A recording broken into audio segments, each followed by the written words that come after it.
Son of God and living Word, Jesus, Jesus, you're all I want.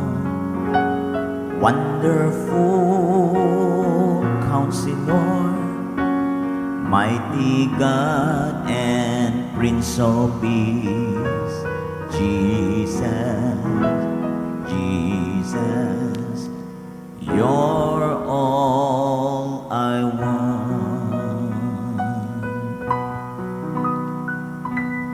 Worthy, you're worthy, you are so worthy, worthy, worthy, worthy of all glory. Faithful, you're faithful, you are so faithful, faithful, faithful to me.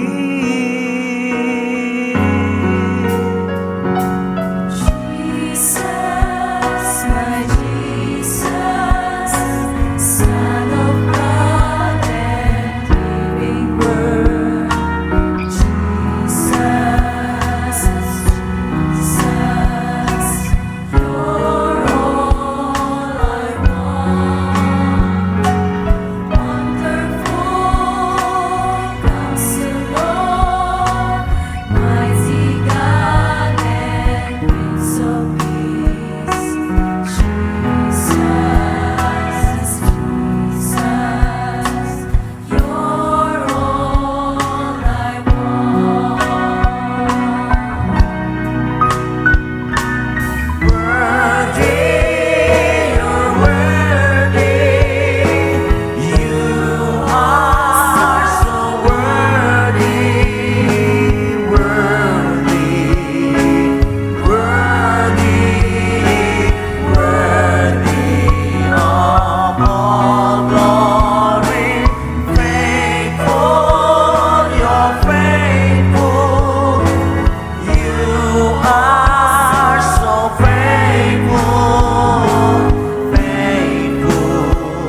holy. You are so holy. Faithful, you're faithful. You are so faithful, faithful, faithful to me.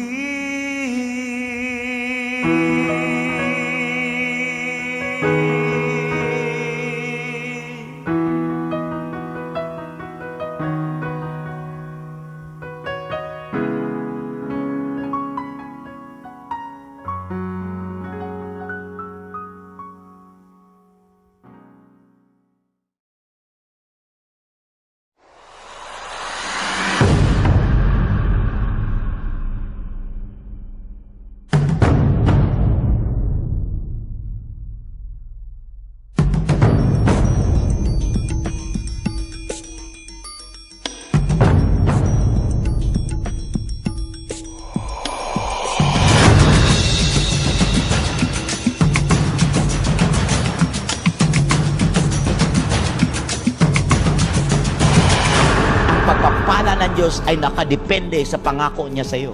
Gusto nyo magtagumpay ang inyong mga anak? Simple lang. Maglingkod kayo sa Panginoon na hindi yan trabaho. Maglingkod kayo sa Panginoon, hindi yan duty. Maglingkod kayo sa Panginoon dahil buhay nyo, hininga nyo. Pagkakataon nyo yan, ng reward na yan ay inyong ma-enjoy. People need the Lord. Oh, Jesus. Thank you, Lord Jesus. Jesus. You were the Word at the beginning, one with God the Lord Most High. Your hidden glory in creation, now revealed in you are Christ. What a beautiful name it is. What a beautiful name it is. The name of Jesus Christ, my King. What a beautiful name it is. Nothing compares to this. What a beautiful name it is. The name of Jesus.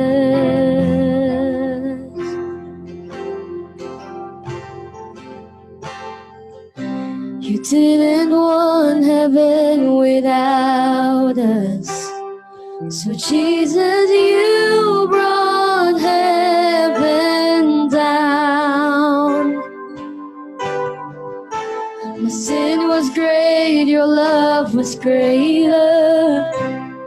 What could separate us now? What a wonderful name it is. What a wonderful name it is. The name of Jesus Christ, my King. What a wonderful name it is. Nothing compares to this. What a wonderful name it is. The name of... Come on, let's just sing that. Hallelujah. You were the Word at the beginning. You were the Word at the beginning, one with God the Lord Most High. Your hidden glory in creation, now revealed in you are. Oh, what a beautiful name it is. Oh, what a beautiful name it is. The name of Jesus Christ, my King. What a beautiful name. What a beautiful name it is. Nothing compares to this. What a beautiful name it is. The name of Jesus. You didn't want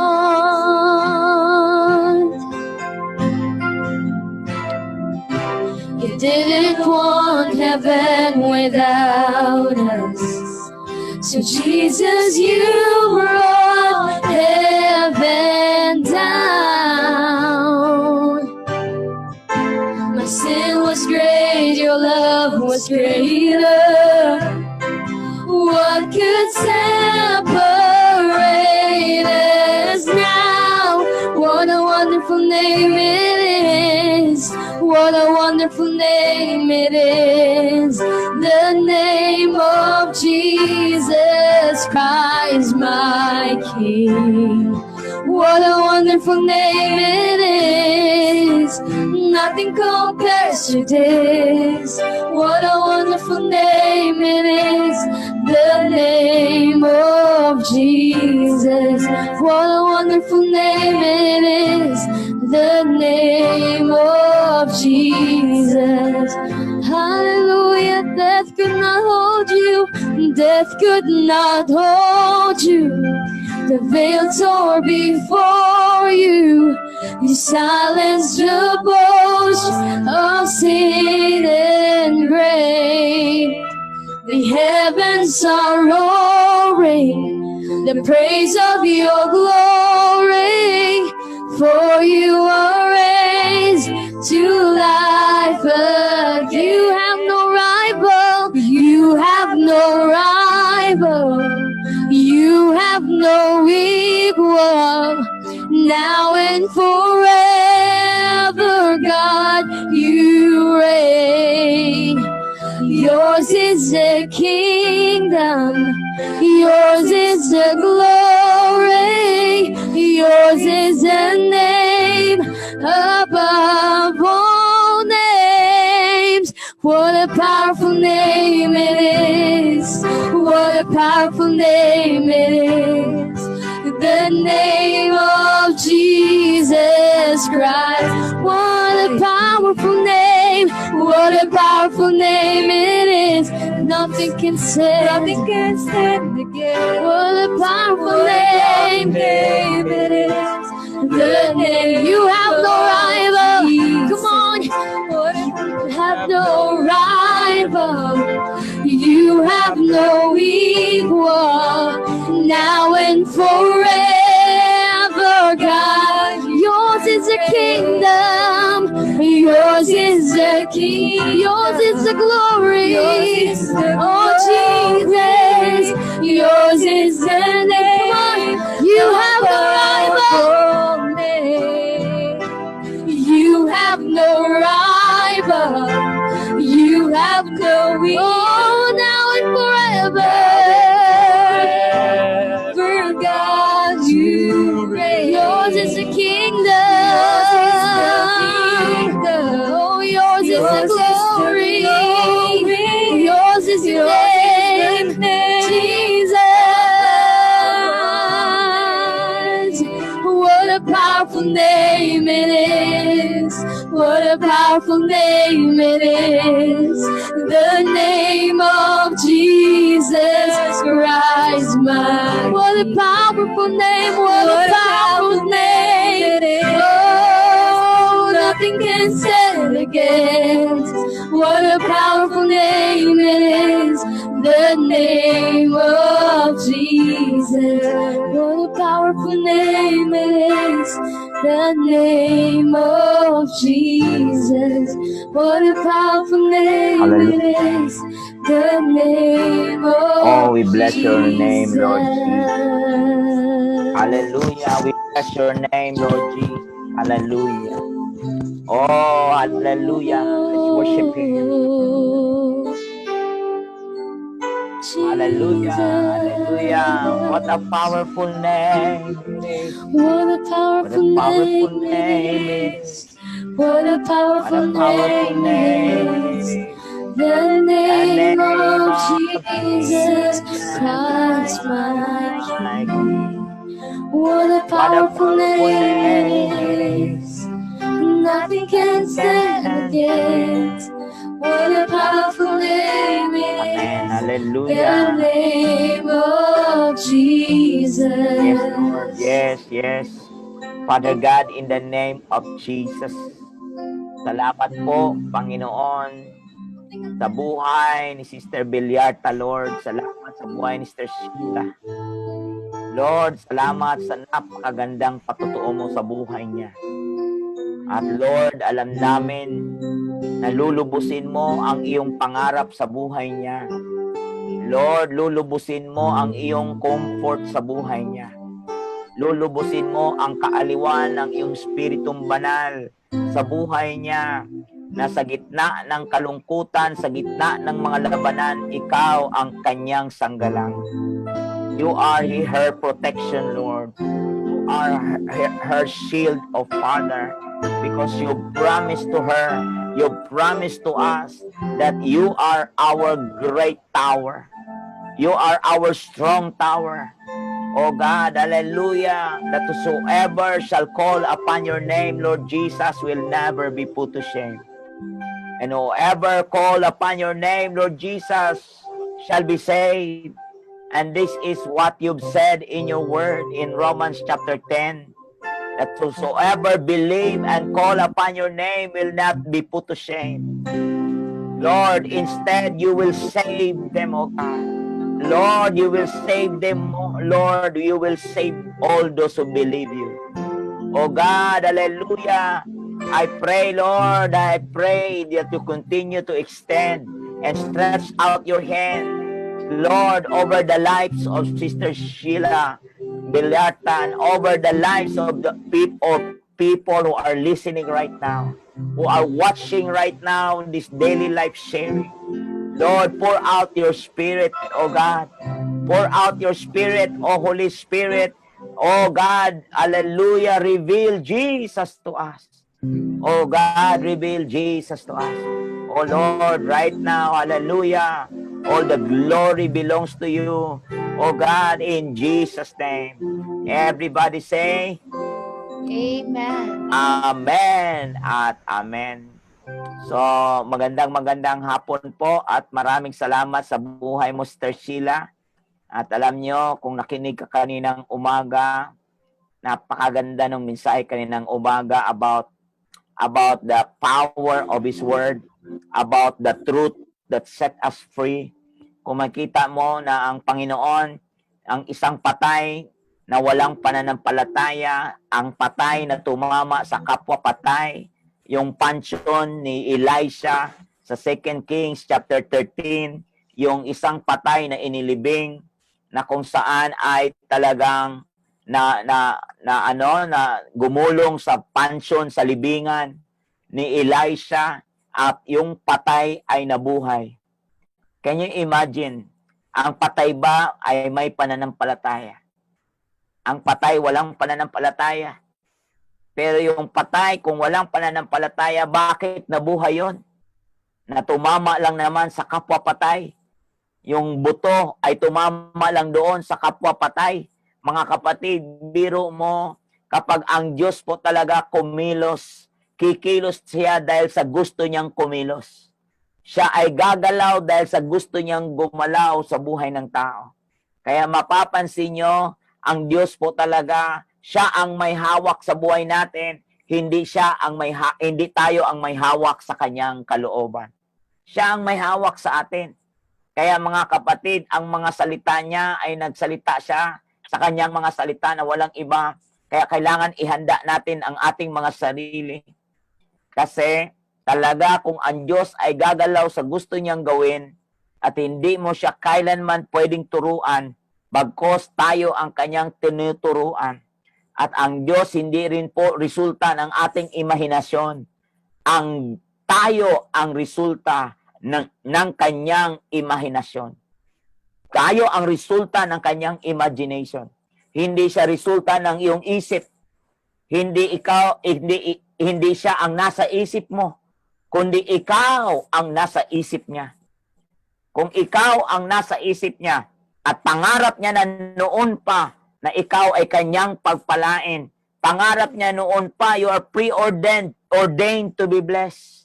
You are preordained and called by God to be His steward. At He said in His word through Apostle Paul in Ephesians chapter 3 verse 2, this stewardship has been given to me for you. Hallelujah. This stewardship has been given to me for you. Ang grasya na yan ay binigay sa akin para sa iyo. Wala pong puno, kapatid, na namunga na pagkatapos mamunga, ang puno rin ang kumain ng kanyang bunga. Kaya po tinawag ka ng Diyos na pinagpala upang maging pagpapala ka sa mga bansa-bansa.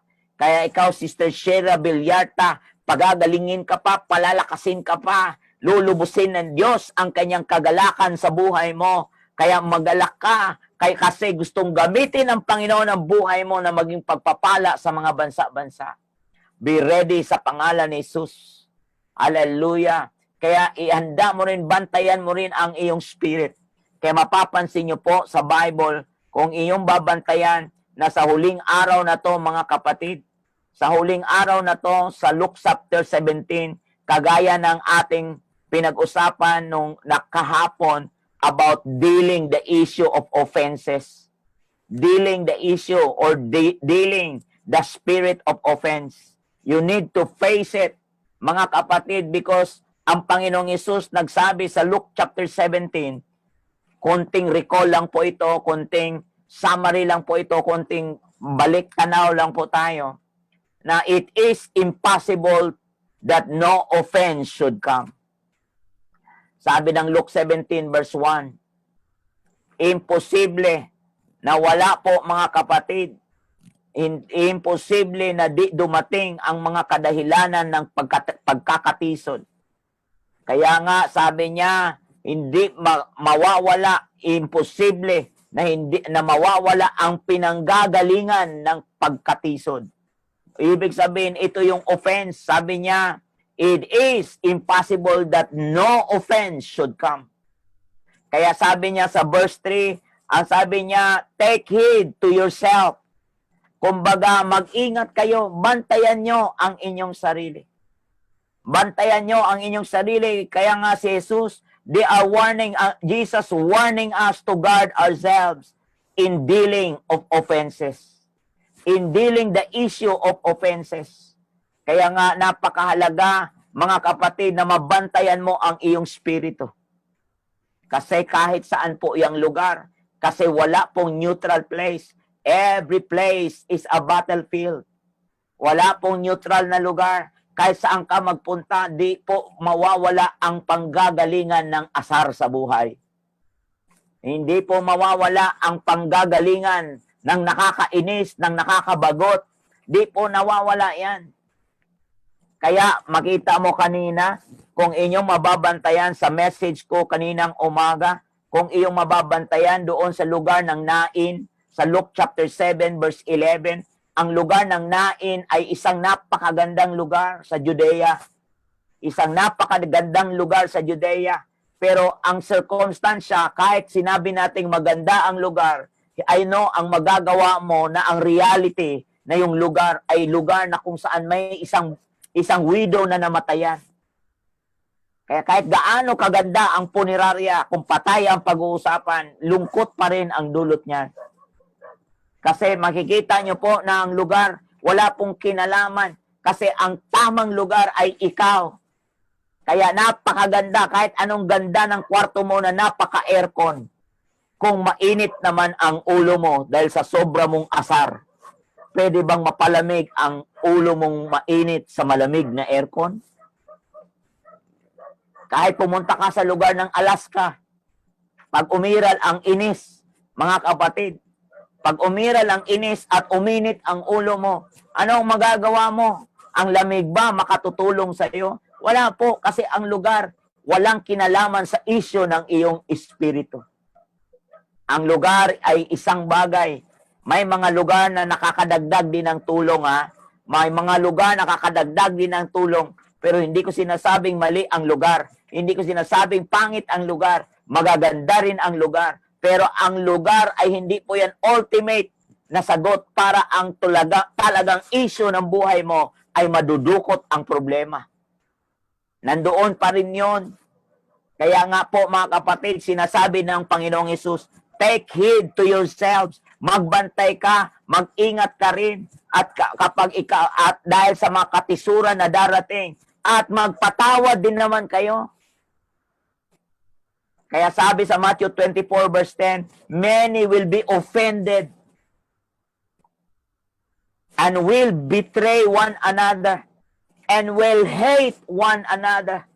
Kaya nga po, ang offense, mga kapatid, nasa paligid mo lang yan, kahit saan ka magpunta, talaga naman po. Kaya nga, kahit gaano kaganda, kahit magpunta ka pa lagi sa church, at kahit ay di lalo na wala kang church.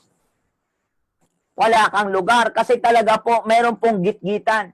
Kahit saan ka magpunta, mayroon pong gitgitan. Kahit saan magpunta, mayroon pong kiskisan. Kahit saan magpunta, mayroon pong lugar na labanan. Kahit saan ka magpunta, ang dami mo talagang makakaharap. Kaya ang nagpapaiba sa iyo dito sa iba ay kung gaano ba ka-matured ang spirit mo. Gaano ba malago ang spirit mo. Kaya sinasabi nga ng Bible, sabi ng Acts 19:20, that the word of the Lord growing mightily and prevailing. Kaya nga yung word kailangang lumago. Tingnan nyo po, ang word kailangan lumago sa buhay natin. Ang word kailangan talagang maporma sa buhay natin. Kaya sabi niya sa John 8:32 that the word of God is truth and the truth will set you free. And the truth will set you free. At marami pong mga truth sa mundo at yung truth na yon hindi po nakapagpapalaya kasi iisa lang ang truth na nakakapagpapalaya, the Word of God. And your word is truth, John 17:17. And His word is truth. Bakit that truth of Jesus, the word of truth, can set us free? Bakit ang kaniyang salita ay makapagpapalaya? Kasi yung salita na yan ay binabakapan ng powerful living. Ang salita na yan ay binakapan ng powerful living. It's not just a merely word that was written by the tablets of stone, but it is a word that has been backed up by the life of a person, and that person is no other than Jesus Christ our Lord. Wow, hallelujah. Kaya nga, ano ba ang offense? Kaya nga, kahapon na pagnilayan natin, what is an offense? Ano ba ang offense, mga kapatid? At ano rin ba, what is offense is not? What an offense is not? Kasi ang offense po, mga kapatid, na hindi po tamang offense, ay ito yung lagi kang nasaktan, lagi ka na lang nasaktan, kasi nasaktan ako sa mga salita niya, lagi na lang akong mga nasaktan. Kaya nga, ang akala natin na ang offense ay yung taong nagbigay sa iyo ng sama ng loob. No, mga kapatid. Magkaiba yan. Ang meaning ng offense sa Bible ay iba po. Ang tawag po niyan, ang meaning ng offense means a stumbling block. Hindi po yung nasaktan ka. Magkaiba po ang meaning ng stumbling block. Magkaiba ang meaning ng patibong. Magkaiba ang meaning ng offense ay trap. Ang meaning ng offense ay patibong. Ang meaning ng offense ay stumbling block. Ang hurts ay iba din yan. Gaya niya, nasaktan ka na lang lagi kasi diniretsa ka. Nasaktan ka na lang lagi na didiretsa ka. Kahit naman noon pa, walang dumiretsa sa iyo, lagi ka rin namang nasasaktan tingnan mo, wala naman nandiretsa sa iyo, pero nasasaktan ka pa rin. Tiningnan ka nga lang, nasasaktan ka pa rin. Sana ba lulugar ang mga taong nakapaligid sa iyo? Kaya ang offense di nga maaalis, sabi ng Panginoong Hesus. Hindi mawawala ang katitisuran sa iyong paligid.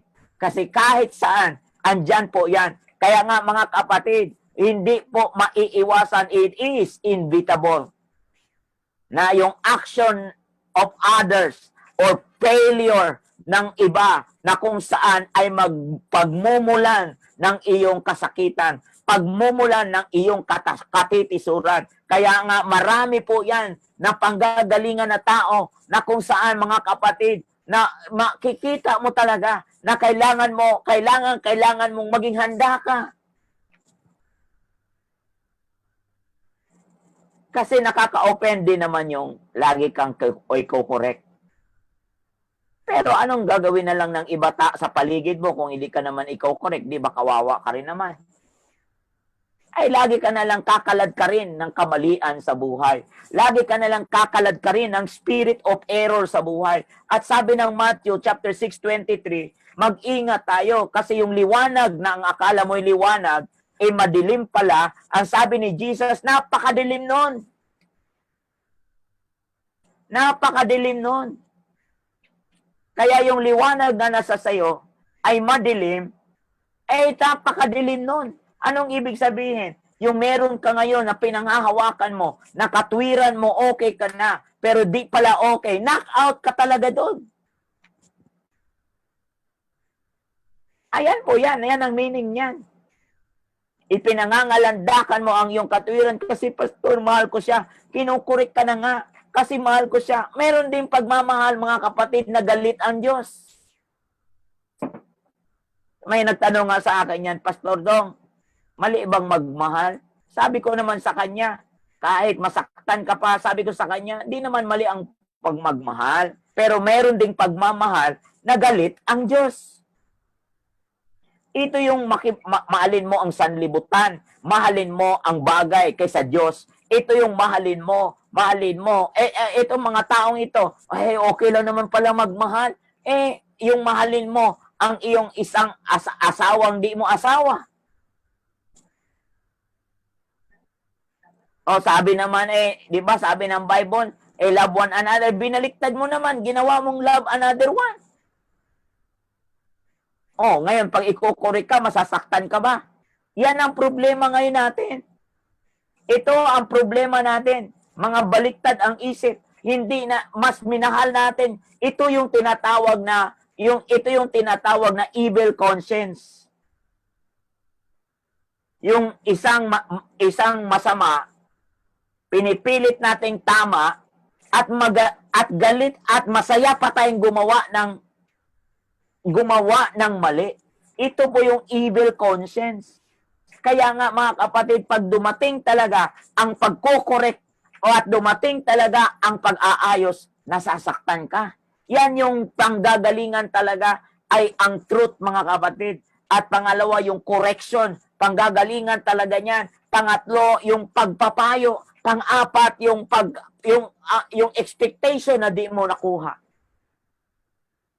Dismaya ka na naman. Gaya niyang DLS na to, nakikinig ka, ang expectation mo, gumaling ka. Paano kung dinelay ng Diyos ang kagalingan mo at sabi niya, pagagalingin ko na lang muna to next month. Tumigil ka. Kasi nung nakinig ka, di ka namang gumaling. Kung paano kung next month ka pa pala gagaling? Kasi Diyos pa rin ang masusunod kung kailan kanya pagagaling. At Diyos pa rin ang nakakaalam kung anong para sa'yo. Kaya nga mga kapatid, napakahalaga, madalas po tayong nagre-react, madalas po tayong offended, madalas po tayong natitisod sa iba. Dahil mga kapatid, ang ating bawat tugon, ang pagtugon natin ay negative na pamimili. Kaya nga sabi ko sa inyo kahapon na ang offense na yan, paano ako makakalaya, paano ako makakaalis, mga kapatid, is a choice. Paano? It's a choice. Mamili ka, kapatid. Sabi ng ating pag-aaral kahapon, mamili ka, kapatid. Kung ako'y ikaw, Deuteronomy 30 verse 19, kung ako'y kayo, piliin mo ang pagpapala. Kung ako'y ikaw, pagpiliin mo ang buhay. Kaya nga po, mga kapatid, it's a matter na ang buhay mo, diyan sa offense, pag-response mo, pagtugon mo, pagharap mo sa issue ng offense, sa spirit of offense, pag kinaharap mo yan, pag iyan ay iyong hinarap, mga kapatid, it's a matter of life or death. Nakasalalay dyan ang buhay at kamatayan. Nakasalalay dyan, mga kapatid, kaya kung ako'y ikaw, piliin mo ang buhay. Kung ako'y ikaw, piliin mo ang pagpapala. Nai-imagine nyo ba ng panahon ni Joseph? Sa Genesis 37 verse 4 hanggang verse 8. Ang sabi dito, But when his brothers saw that their father loved him more than all his brothers, nung makita nila, nakita nila na ang kanilang ama ay mahal na mahal si Joseph nang higit kaysa kanila, anong ginawa nila? Talaga namang na-offend sila. Grabe ang inggit na to. Yung offend na yan, na-offend sila at ano ang kanilang ginawa? Nagalit sila. Nagalit sila kay Joseph. Wala na silang kapayapaan kung magsalita sila. Wala nang kapayapaan. Wala nang katiwasayan. Kasi bakit? Nagahari na doon ang katitisuran. Alam mo, pag nakanti lang talaga ang ego mo dyan sa church. Pag nakanti talaga yan. Kasi hindi ka na willing makinig. Hindi ka na willing gumalaw. Hindi ka na willing magpaayos. Kaya inalis mo na yung W. Iling ka na lang ng iling. Wala nang magaling pang anointed na pastor na makakatulong sa'yo. Kahit Diyos, wala pong makakatulong sa'yo. Kahit bumaba pa ang anghel sa'yo, di na rin ka rin matutulungan. Kasi it's a choice. Pamimili kaya yan. Kaya verse 5, now, tingnan nyo po now Joseph had a dream. Ito pa ang matindi. Nung siya'y nagkaroon ng panaginip, nagkaroon ng pangitain, he told it to his brothers. Now, galit na nga, dahil sa sobrang special, sobrang pagtingin ng ama ay kakaiba, nai-imagine nyo ba kung ano ang mangyayari na naginip pa at ang panaginip ay ganito? Sabi niya, pakinggan nyo ito, sabi niya sa verse 6, please hear this dream which I had dreamed. There we were binding sheaves. Alam niyo po, sila ay nagtatali ng uhay, nagbubungkos ng palay sa isang bukirin. At ang kanyang bungkos, mga kapatid, ay nakatayo, pero yung bungkos ng nakapaligid sa kanya ay yumuko. Na-imagine niyo po ba? Na verse 8, and his brother said to him, shall you indeed reign over us? Nainggit na nga nung una pa, na-offend na nga, nasaktan na nga sa grabing special na pagtrato ng kanyang tatay, dagdagan pa ng nananaginip na lahat daw sila yuyuko sa kanya. Wow, Chong! Nai-imagine nyo ba kung gaano sinilaban? Nandyan yung apoy, nilagyan mo pa ng gasolina, nag-aapoy na nga, ginasolinahan mo pa, ginatungan mo pa, naintindihan mo pa kung gaano katindi, gaano ka marubdob na apoy yun, maglalagablab na apoy yun, kasi nung una pa nga lang, sa verse 4 ng Genesis 37, sa verse 4 pa lamang, yung pagpapakita pa lang ng magandang pagtingin, yung ama kay Joseph, galit na sila. Alam niyo po, nai-imagine niyo pa ang itsura na to? Maaaring sa paligid mo, ang dami ng mga pangyayari sa buhay mo. Kasi Bible po ito, di po talaga maaalis. It is impossible na ang offense ay di darating. Imposible po yan. Kaya nga po, mga kapatid, kaya kahit gaano pa kaganda ang kasuutan mo, kahit gaano pa kaganda ang damit mo, kahit gaano pa kataas ang pinag-aralan mo, kapag ang tao offended na, sarado lahat ang iyong alam na aral. Sarado na lahat yan, closed door na yon. Wala nang pwede pang puwang makaririnig ka ng mga valuable na bagay. Gaya nito mga magkakapatid na ito, kitang-kita na natin na ang sabi ng verse 4, ay talagang nanaginip pa siya lalo, nakita na nga niya, nagalit na nga mga kapatid, inggit na nga, wala nang kapayapaan sa pag-uusap nila, wala nang katiwasayan sa kanilang pag-uusap, dahil yun nga, dahil nagalit nga sila, offended sila, na-offend sila na siya lang ang laging tinatratong masarap ng tatay niya. Dagdagan pa tong managinip siya. Dagdagan pa tong makakita siya ng ganyang panaginip. Mga kapatid, maaaring kailangan natin maghanda. Kasi Genesis at Luke 17 verse 3, take heed. Mag-ingat tayo. Bantayan nyo ang inyong sarili. Bantayan nyo kasi alam mo bakit? Di talaga mawawala ang mga nakakainis. Di rin talaga mawawala ang truth kapag nilatag sa buhay mo. Pag hindi mo naintindihan, hindi mo naunawaan, truth na yon. Pag hindi ka handa, yung truth na yon ay malaking bato na pinukol mo sa ulo mo. Yung katotohanan nagpapalaya, ayaw mo rin. Di lalo na yung kamalian. Nako. Ay, nako. Di alam talaga ang tao saan lulugar sa'yo. Kasi ang issue dito, hindi yung truth o hindi yung mali. Ang issue dito, ang buhay mo ay nailugar sa maling-maling pananaw. Kaya pag hindi po natin malusog ang ating pananaw, wala pong malusog na papasok. Kaya nga, the abundance of the heart, the mouth speaks. Kaya makikilala ang puno sa kanyang bunga, at kung makikita mo kung ang bunga ay mapakla, yan po ang puno at yan ang ugat. Kaya nga, mga kapatid, itong brothers na ito niya, itong mga kapatid niya, ikaw ang mamamahala sa amin, yuyuko kami sa iyo. At tingnan mo, pansin niyo pa sa verse 18, diretso tayo. Now when they saw him afar off, nang makita ng mga magkakapatid sa malayo-layo si Joseph, sila ay nagkasundo-sundo. They conspired against him to kill him.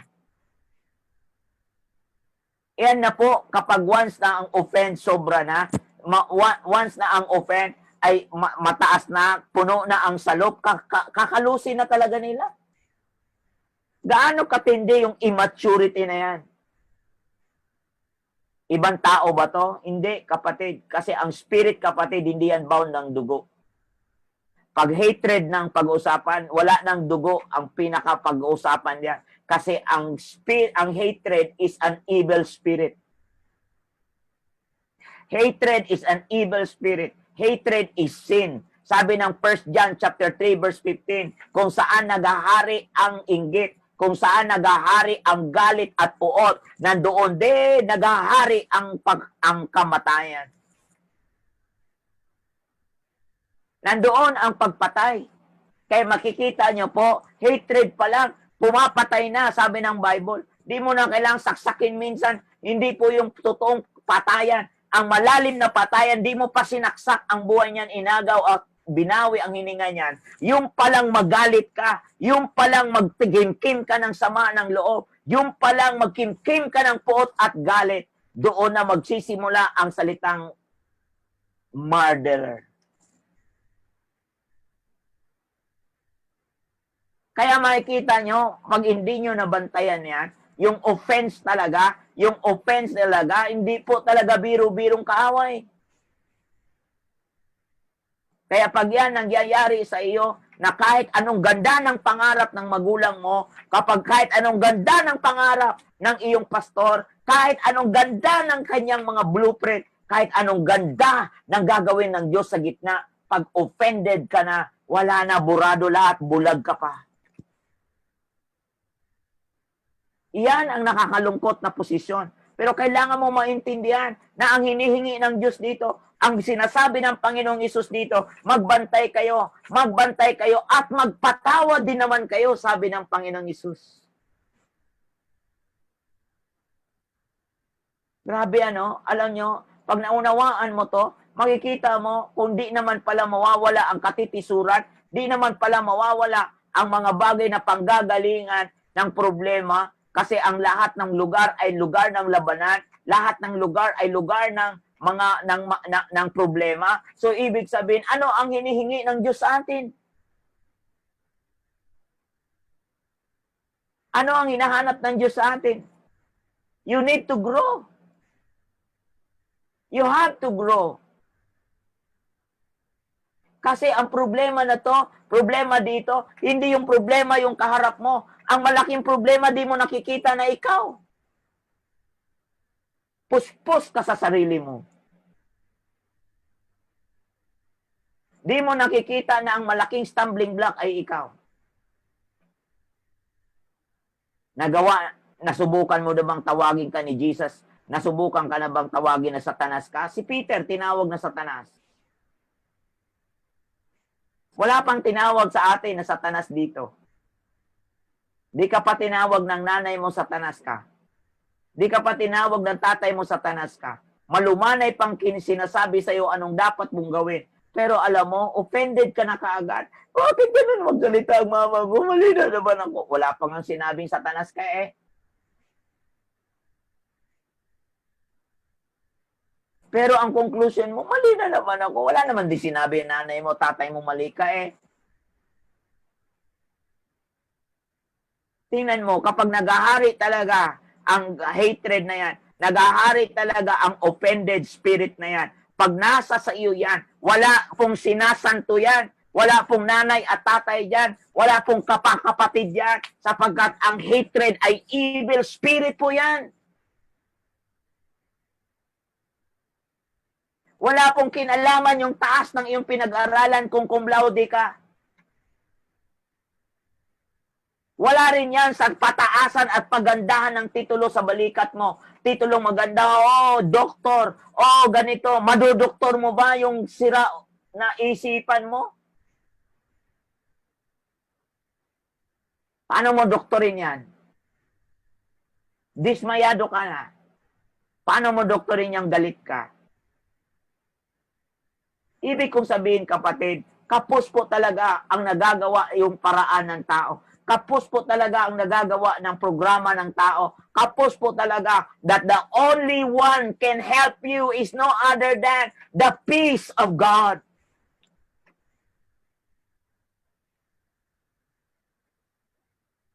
Sabi niya sa Philippians chapter 4 verse 9, sabi niya, and the God of peace will guard your heart.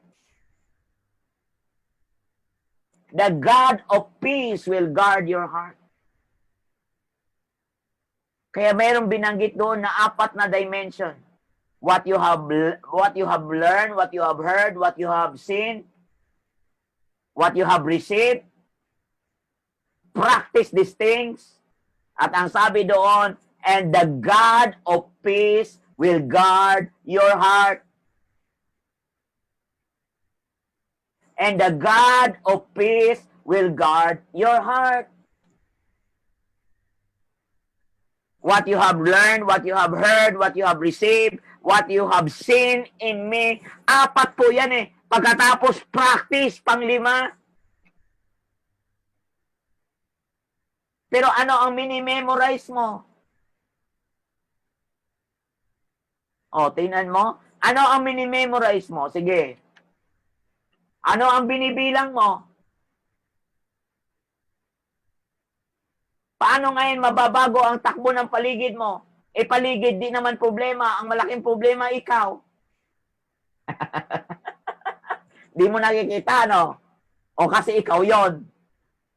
Paano mo nga naman Kasi kung wala kang salamin, anong trabaho? James chapter 1:23. Anong trabaho ng salita ng Diyos, di ba? Salamin siya ng buhay, mirror of your soul. Di ba salamin yan? Now, mga kapatid, ano ang trabaho ng salamin? Ipamukha ang mukha mo. Now, kung wala kang salamin para i-filter ang kalagayan ng iyong buhay, i-filter salain ang natakbo ng buhay mo, pag wala kang pinaghuhugutan para masalamin ang sarili mo, di mo talaga makikita na ang problema ay ikaw. Kasi napaka-self-righteous natin. Alam mo ba, kapag iyan, pinipilit mo ang sarili mong opinion at ang meaning niyan ay pride. Meaning niyan ay pride. Parang si King Saul, pinipilit niya ang opinion niya kay Samuel. Pinipilit niya na sa Diyos na naman niya ginagawa daw yon. Pero ano ang gusto ni Samuel? Ano ang gusto ng Diyos? Kaya ang Bible, pinalitan si Saul because they rejected the word of God. he rejected the word of God. Saul rejected the word of God. Now, kinausap ba ni Lord si Saul? Di naman ah. Si Samuel ang kanyang laging kausap. O, pakinggan niyo ito mabuti. Ang pagsuway ni Saul sa pag-reject ni Saul sa salita ni Samuel ay good as ni-reject niya ang Diyos. O, tingnan niyo, dahil kay Samuel, walang makakapasok na kahit sa boundary ng Israel, walang makakaapak sa boundary na Philistine na kalaban nila. Ang tanong, si Samuel ba ay may mga sundalo? Wala naman ah. Kasi ang Diyos talaga ang nag-iingat sa Israel. Ang Diyos talaga ang nag-iingat sa bayan ng Diyos. Ang Diyos talaga ang nag-iingat sa kanyang mga anak. At sino ang mga anak? Di ba ikaw na tinanggap mo si Jesus? Kaya makikita mo mga kapatid, itong nangyayari dito, alam mo, anak ni Jacob ito. Sino si Jacob? Si Jacob na kinakausap ng Diyos. Si Jacob na kung saan, si anak ni Israel ito, mga kapatid, mga anak ni Israel. Sino si Israel? Ito yung nakipag-wrestling sa Diyos na ang sabi niya, hindi na ikaw, Jacob, hindi na ikaw mandarambong. Ang pangalan mo na ngayon ay special sa akin at tinawag kitang Israel. Pero tingnan mo, kahit ang ama, ang tatay ay anak ng Diyos, godly. Garantiya ba ang mga anak niya rin ay godly? No.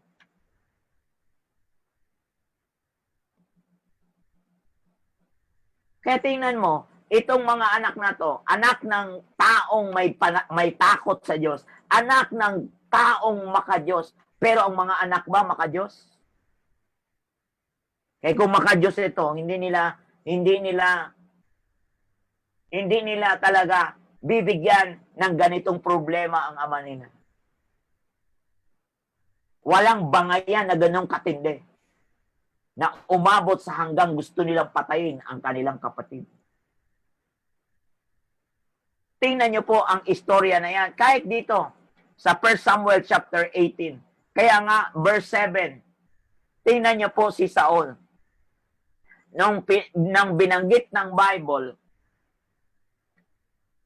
yung mga babae, sa 1 Samuel chapter 18, verse 7 to 13, yung mga babae ay sigaw, umaawit, nagsasayawan, na Saul, ang napatay ni Saul ay 1,000, pero ang napatay ni David ay 10,000.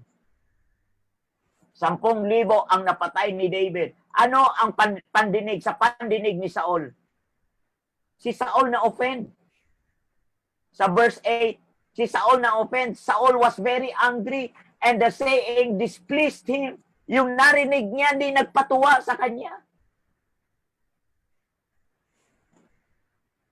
Kasi ang mga bukang bibig ng mga kababayan at nagsasayawan na they have ascribed to David, talagang 10,000, and to me they have ascribed only thousands.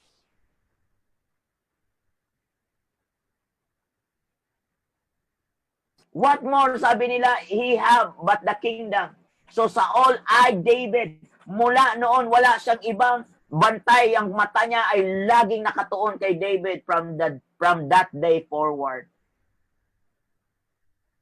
Alam mo, kapag offended ka, kahit mata mo, talagang lagi mong tinitingnan, napapansin, wala na yatang ibang napapansin ka sa mata mo, kundi laging siya.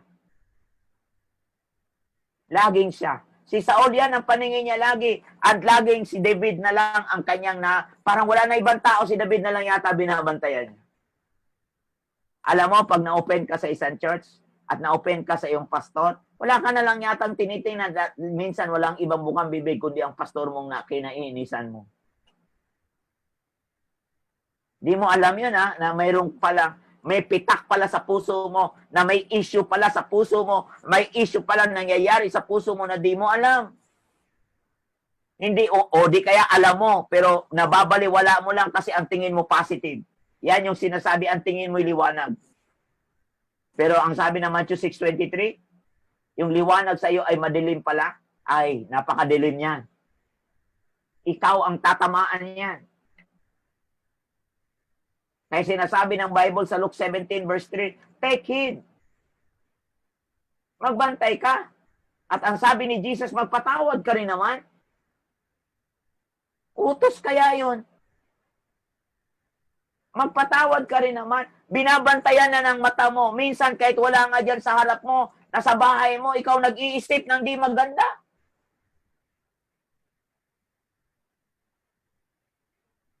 Ay, nako, grabe ka, Jesus. Hallelujah. Ay, nako. Bantay-bantayan mo, kapatid. Kasi baka sa tagal mo na sa gawain ng Panginoon, di mo na napansin na ang puso mo pala nakakiling na sa ibang bagay. Bantay-bantayan mo kasi hindi to patagalan sa gawain. Hindi to bilangan ng patagalan sa gawain. Kundi paano mo talaga nilakaran yung truth na iyong narinig. Paano mo nasa buhay yan? Paano mo nalakaran yan? Ako mga kapatid, hindi yun exempted ako dyan. Pareho lang tayo. Kaya ang pinaka-the best talaga kiskisan, huwag kang mag-isolate, huwag kang lumayo.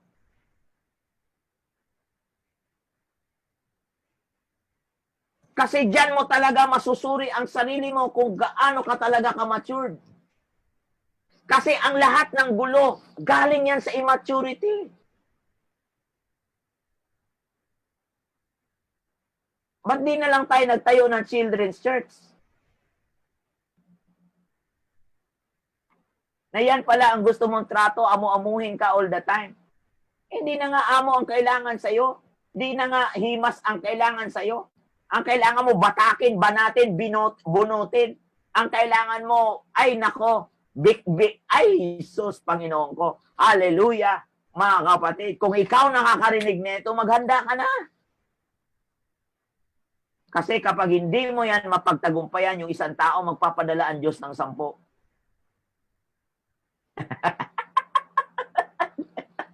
Ay, nako. Ay, nako. Di mo alam, di mo napapansin. 20 years na, paulit-ulit ang problema mo. Di mo napapansin yan. Alam mo bakit? Bakit paulit-ulit the same issue? Kasi hindi mo napansin na hindi mo na-overcome. Di mo napansin na hindi mo na-overcome. Ito, magkakapatid na ito, walang magawa. Ito na naman si Saul, hari na nga siya. Eh bakit hari naman na siya? Bakit ba, ano bang problema niya? Bakit ba nagagalaiti siya kay David? Nagagalaiti. Alam mo, ewan ko sa'yo ha, di ko alam sa buhay mo ha, kanino ka nagagalaiti. Kanino ka takam na takam? Pwede ka rin ma-offend kasi meron sila, ikaw wala. Alam mo, meron sila, ako wala. Samantalang ako wala. Ay, nako, galaiting ka magkaroon talaga kahit sa maling paraan. Ayan, tingnan mo. Di mo alam ha, na ang spirit na ganyan nasa iyo. Eh sana makita mo. Kasi hanggang hindi ipakita ng Diyos sa iyo yan, di mo talaga makikita. Kasi ang Diyos talaga ang nagpapaliwanag lahat niya. Hindi mo yan makikita mag-isa. Kasi kapos ang tao na kapag di yan niliwanagan ng Diyos, kapos ang tao na kapag hindi tayo niliwanagan ng Panginoon, if God will not enlighten the eyes of our heart, we cannot see it by ourselves only. We cannot see it in our own way. And that's why it takes, second mga kapatid, it takes a lot of humility. Kahapon, pinag-usapan natin by choice. You need to choose. And now, it takes enough of humility in ourselves, from inside us out. Makita mo lang ang totoong hitsura ng iyong sarili.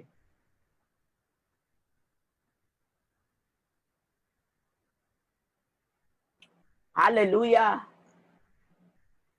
Kaya nga sabi nga, in humility, receive the word of God implanted sa James 1.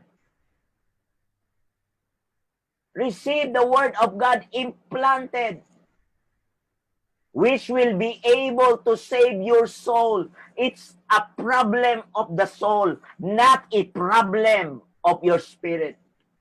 Ligtas ka naman na eh. Niligtas ka na ng Panginoon. Ewan ko lang kung genuine yung kaligtasan mo ha. Tinatanong ko lang, ikaw ang magsasagot niyan.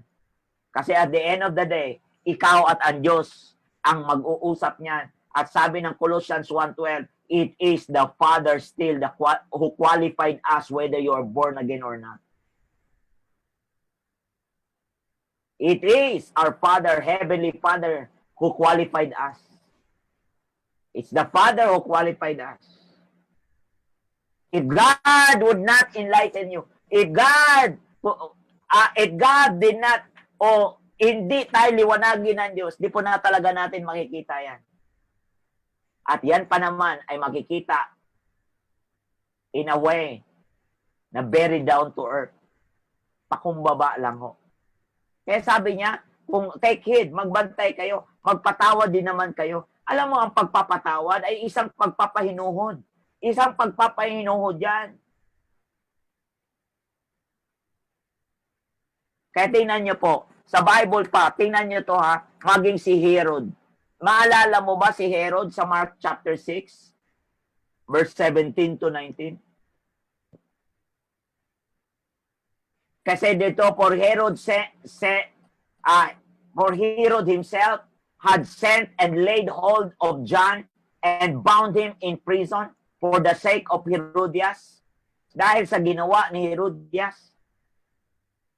Ano ba ang sinasabi lagi ni John?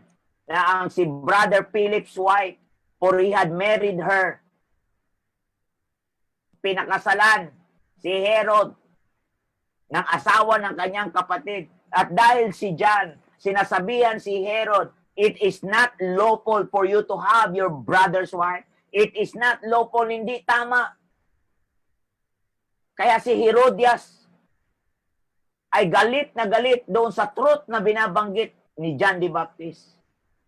Galit na galit at gusto niyang patayin si John the Baptist. Pero hindi niya magawa. Wala siyang pagkakataong magawa yon. Bakit? Ang dahilan, verse 20, for Herod feared John. Dahil si Herod, kilalang kilala na si John ay lingkod ng Diyos. At ang kilala niya ito, na ito'y taong makatarungan, taong matuwid, at taong banal. At si John the Baptist ang nag-iingat sa kanya. He protected, kaya nga, iniingatan ni Herod si John the Baptist, kaya si Herodias, wala pong pagkakataon.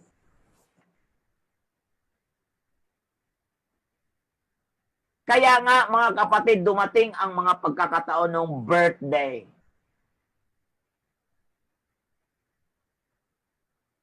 Birthday ni Herod at nagkaroon ng piyesta. Ito na, sumayaw yung anak ni Herodias, sumayaw at nung pagsayaw sa sayaw na yon, napatuwa si Herod. Ito sabi ni Herod, ask me whatever you want and I will give it to you. Sa Mark chapter 6 verse 22.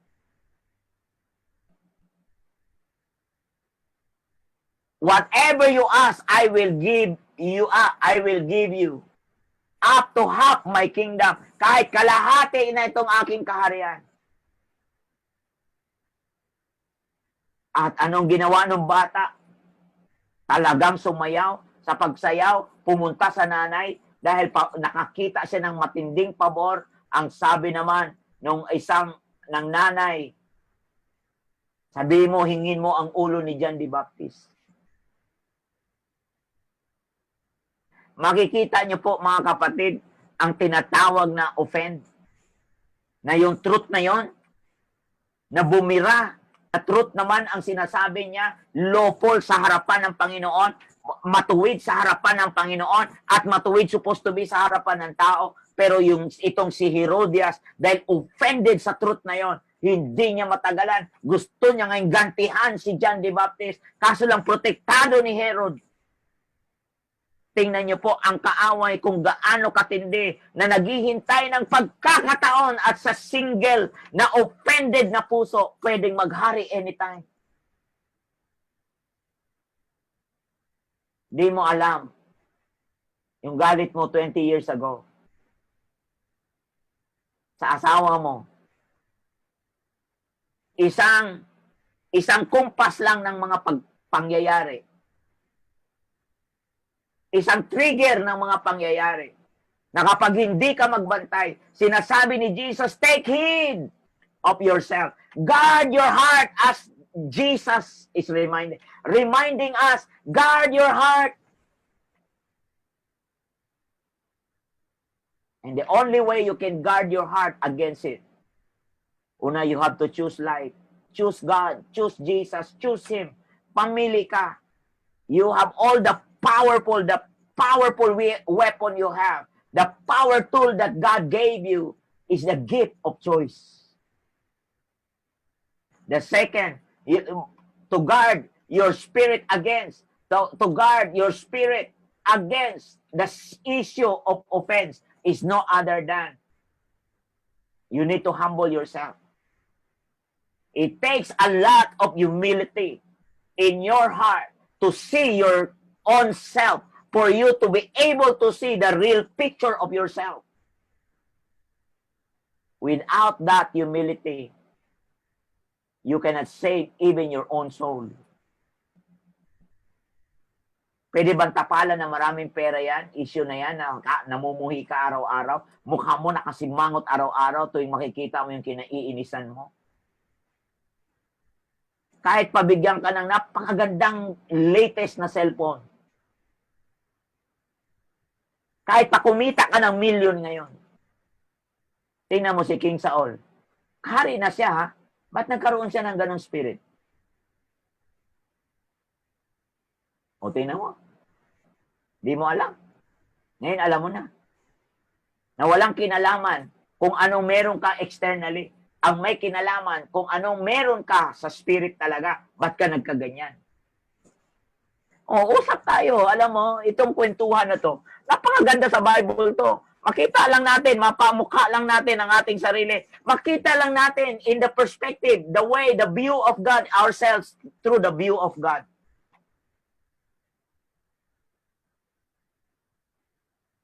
Alam mo, pag naunawaan mo yan, yan po yung matindi dyan eh. Pag naintindihan mo yan po ang matindi nating kalagayan.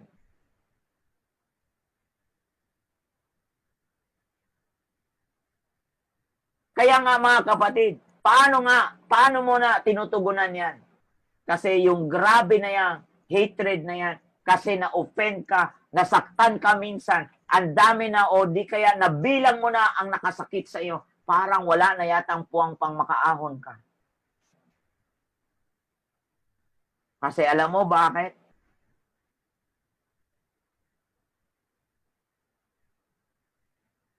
Di ka lumapit sa Panginoon na liwanagan ka.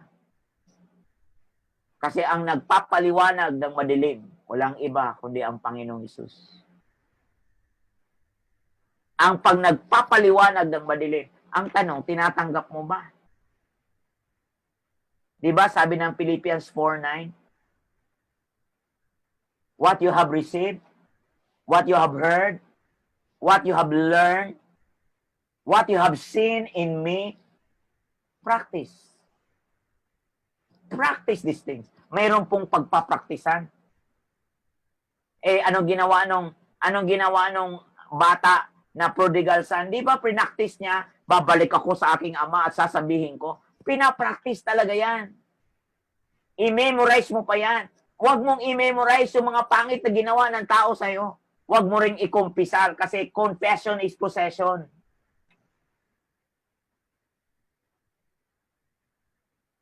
Kasi kung ano laging kinukumpisal mo, yun ka maging isang araw. Kasi Proverbs 18:21, nasa dulo ng dila mo ang buhay at kamatayan. Nasa dulo ng dila mo ang buhay at kamatayan. Kaya napakahalaga. Kaya nga madalas na response natin. Ano ang madalas na response? Ano ang madalas na tugon natin? kapag may mga ganitong pangyayari. Lalo na pag sinabing, oh, you brood of vipers, sabi ng Matthew chapter 12, verse 34. Ano ang madalas na respond natin? Yung sinabi ni Jesus sa mga yan, brood of vipers, mga ulupong, mga lahing ulupong, mga lahing ahas, how can you being evil speak good things? For out of the abundance of the heart, the mouth speaks. Verse 35, a good man out of the good treasure of his heart brings forth good things, and an evil man out of the evil treasure brings forth evil things. Kung ano yung treasure na galing, mga good treasure, good things, out of the heart, mga kapatid, talaga naman, lulutang talaga ang napakagandang treasure. Sa evil man naman, out of the evil treasure, na tinitreasure mo, tinatangkilik mo, ang mga masasamang mga ginawa ng tao sa iyo, na ang bilang na bilang mo pa.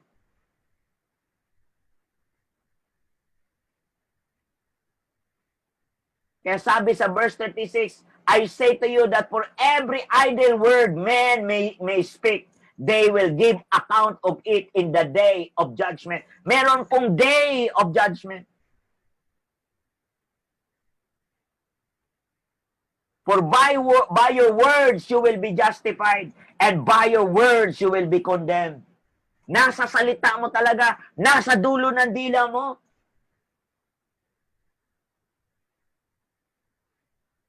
Ano ang response natin pag ganito na? Ano ang tugon natin? Ano ang nakikita natin? Pag yan ay dumating ng mga ano na yan, mga tao na ito, at alam niyo po ba, ano ang ating tugon?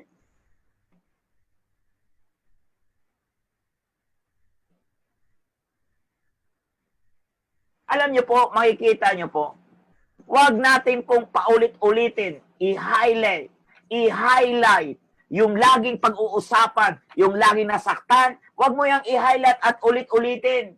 Sabi nga ng isang stasyon, kailangan bang i-memorize yan? Huwag mong i-highlights na lang lagi. Pag-usapan, nasaktan kasi ako, paulit-ulit mo pang minimemorize yan at iyo pang binanggit. Ano ang gagawin natin?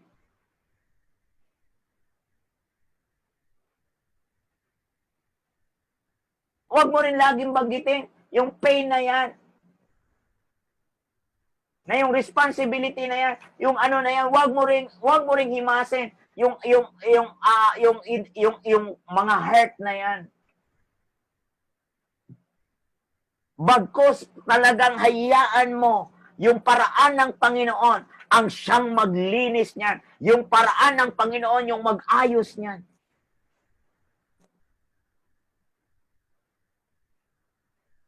Kaya makikita mo, ano bang nasa likod na nakatago niyan?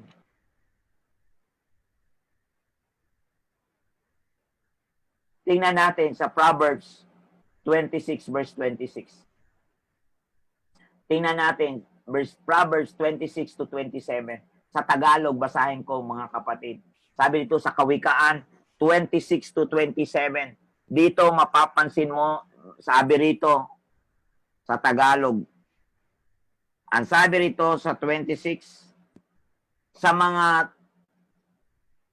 Proverbs 26, sa mga tupa, kinukuha yaong ginagawang kasuutan, ang pambili niyong bukid ay kambing ang nagbibigay.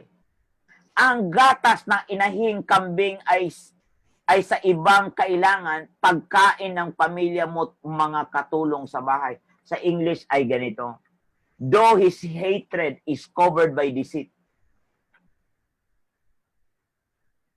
his wickedness will be revealed before the assembly. Whoever digs a pit will fall into it. Kung sino yung naghukay niyan, ikaw rin ang mahuhulog doon. And he who rolls a stone will have it roll back on him. Ang sino mang nagpagulong ng bato na yan, siya rin ang magugulungan noon balang araw. Iba ang meaning sa Tagalog, no? Kawikaan. Ang layo. Kaya makikita mo, layo talaga kay ang English, napakatindi. Kaya nga, ang kanyang galit, na puno ng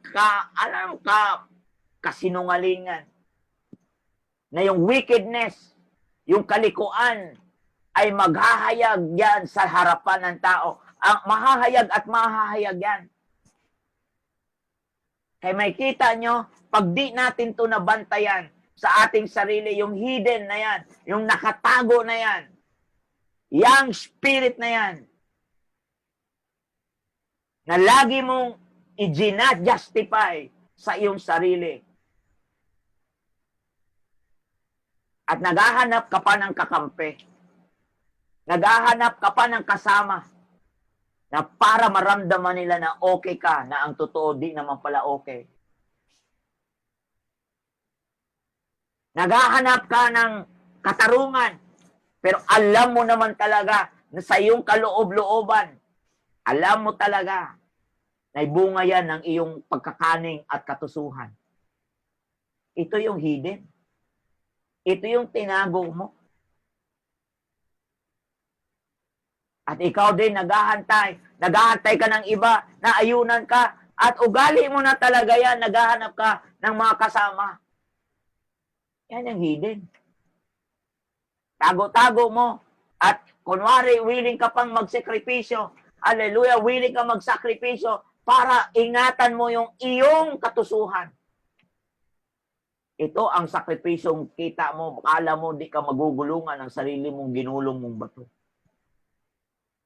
Tatamaan ka niyan. Niwala ka. Hindi po nagkabula kahit kailan ang sinabi ng Diyos. Kaya kung ako ikaw, ditong pangatlong sasabihin ko sa iyo, walang iba, kundi take heed, sabi ni Jesus sa Luke 17, take heed. At ang sabi niya, mag-ingat ka at magpatawad ka rin sa mga taong nagkasala sa iyo. At sabihin ko sa iyo ngayon, ang sinasabi ng Diyos, magpatawad ka. Upang patawarin ka ng Ama sa langit. Kasi ang hatred, yan ang ugat sa lahat ng iyong pag-uugali. Kasi kung yun ang ugali mo, yun ang nasa loob mo. Yan ang sinasabi ng Proverbs 26. Kaya dito, kaya nga ang sarili niya, naghahanap siya, naksundin ang sarili niya, napakamakasarili niya. Yan ang offense. Yan ang spirit behind ng offended na tao. Kaya sabi sa Proverbs 26, verse 17, sabi din, he who passes by and meddles in a quarrel not his own is like one who takes a dog by the ears. Malaga naman ang tindi ng Bible, ano? Yung away na yan, na namagitan ka, yung quarrel na yan, na hindi naman, tingnan natin sa Tagalog. Anong sabi yan sa Tagalog? Sabi dito, maaaring ang galit nga'y maitatago sa magandang paraan, ngunit nalalantad din sa mata ng taman. Taman ba to? Ng tanan. Ang gumagawa ng patibong ay siya ring mahuhuli noon. At ang nagpapagulong ng bato, ang siya ring tatamaan nito. Ang tindi. Ang tindi niya. Ay, grabe. Ay, nako. Maniwala ka. Mga kapatid, ano ang gagawin natin sa isang two sides of the coin na yan? Kaya napakahalaga, mga kapatid. Paano i-deal yan, mga kapatid? Yung offended na yan, yung feeling mo offended, mga kapatid. Ang sabi ng Matthew 18:15, mga kapatid, harapin mo, go and talk face to face.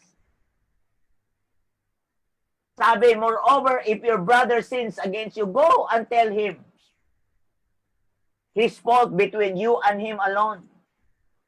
If he hears you, you have gained your brother. Pag nakikinig siya, napagwagian mo siya.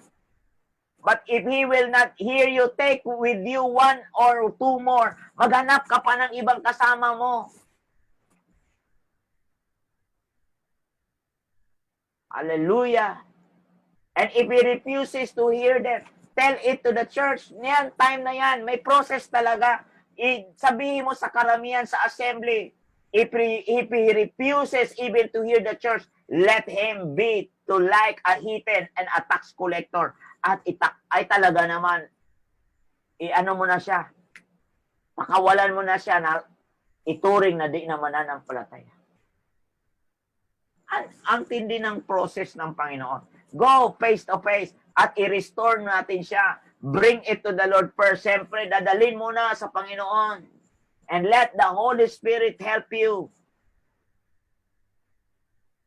Kaya kailangan pakawalan mo muna ang iyong kapayapaan. Payapain mo ang iyong sarili. Payapain mo ang iyong loob. Hayaan mo ang Diyos. Kaya patawarin mo rin naman. Kaya i-expose mo yon, mga kapatid. Kaya napakahalaga ang magpatawad at magpapala sa isang tao.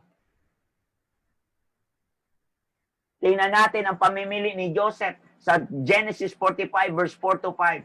And Joseph said to his brother, please come near me. So they come near. Then he said, I am Joseph your brother. Nagpakilala na si Joseph. Iyakan to. Whom you sold into Egypt, na binenta nyo sa Egypt. Pero ano sabi ni Joseph sa verse 5? Ngayon, but now, do not therefore be grieved. Huwag kayong malungkot. Huwag kayong or be angry or angry with yourself. Huwag nyong galitin ang iyong sarili. Huwag nyong saktan ang inyong sarili. Huwag nyong dagukan ang iyong sarili. Dahil sa inyong binenta mo ako rito. Ano sabi ni Joseph? Ganitong perspective ni Joseph. Ganitong napakaganda ang lusog ng paningin ni Joseph. For God sent me. For God sent me. Pinauna ako ng Diyos dito before you. Ano ang kanyang puso? To preserve life. Hallelujah. Ito po, maunawaan po natin yung preservation ng Panginoon. Bakit minsan ginagawa ito ng Diyos? Kasi mayroong pangyayari sa buhay mo na meron po talaga gustong sinupin ang Diyos sa atin. Kaya hindi po ibig sabihin nakaranas ka ng offense ay talunan ka na lagi. At yung offense na yan, yung ofensiba na yan, ay pwedeng yung katitisura na yan, yung pangyayari na yan, ay pwedeng gamitin ng Diyos na mas mataas pa at napakagandang relationship na naghihintay sa inyo, mapulfill at maligtas ang nakapaligid sa iyong mga buhay. O anong ginawa? Di ba naligtas ang pamilya ni Joseph? Di ba anong nangyari? Di ba? Anong nangyari? Naligtas sa gutom sa Kanaan ang kanyang pamilya at dinala niya ang kanyang pamilya doon sa Egypt. At anong ginawa ni Pharaoh? Dinala sila sa napakagandang lugar na ang tawag ay Goshen. At yung Goshen na yon, nang dumating ang mga salot ng mga langaw ng mga palaka, yan lang yung lugar, isang bansa sa loob ng bansa na hindi po dumaan ng salot.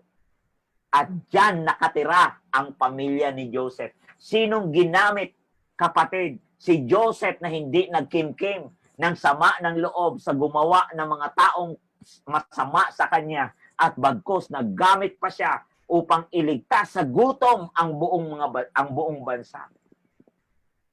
Mga kapatid, maaring nakaranas ka ng ng kasakitan o pagkatisod.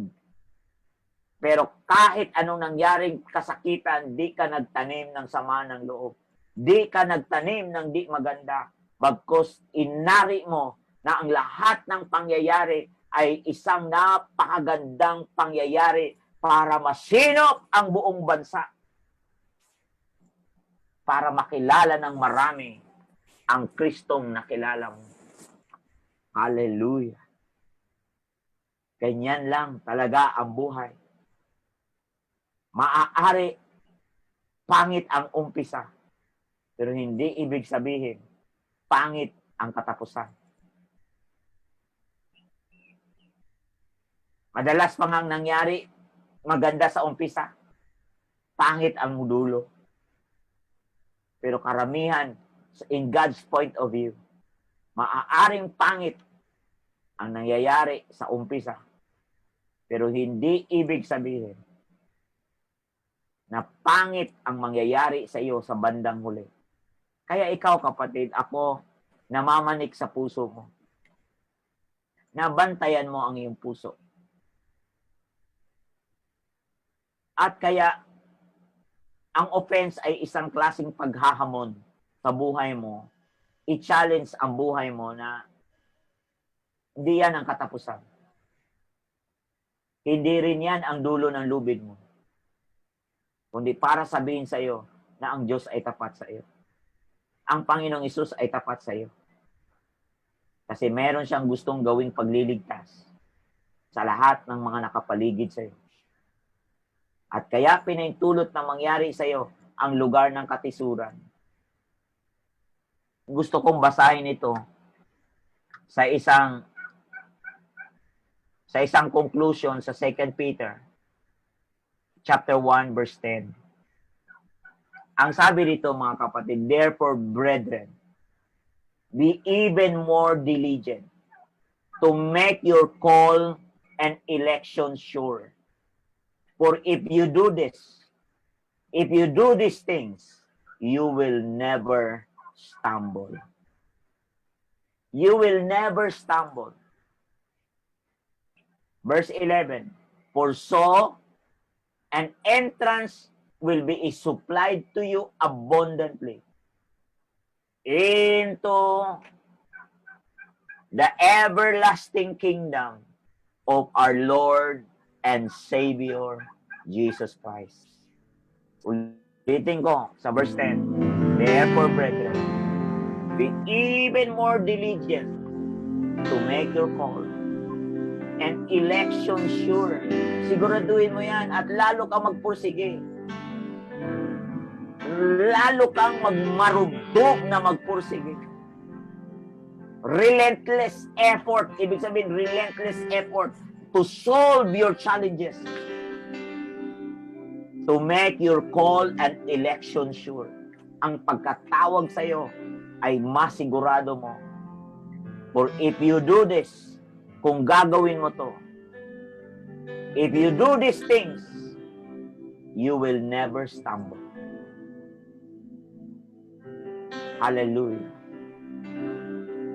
Mga kapatid, sa oras na ito, pinapanalangin ko na sa ngalan ni Jesus, hindi ka maging talunan. Kahit na mga pangit na nangyayari sa paligid mo, kasi alam kong may Kristo ka. May Kristong naghahari sa buhay mo. At ang Kristong naghahari sa buhay mo ay isang paghahari na dadalhin ka sa lugar ng iyong tagumpay. Oh, hallelujah! Hallelujah! Hallelujah! Hallelujah!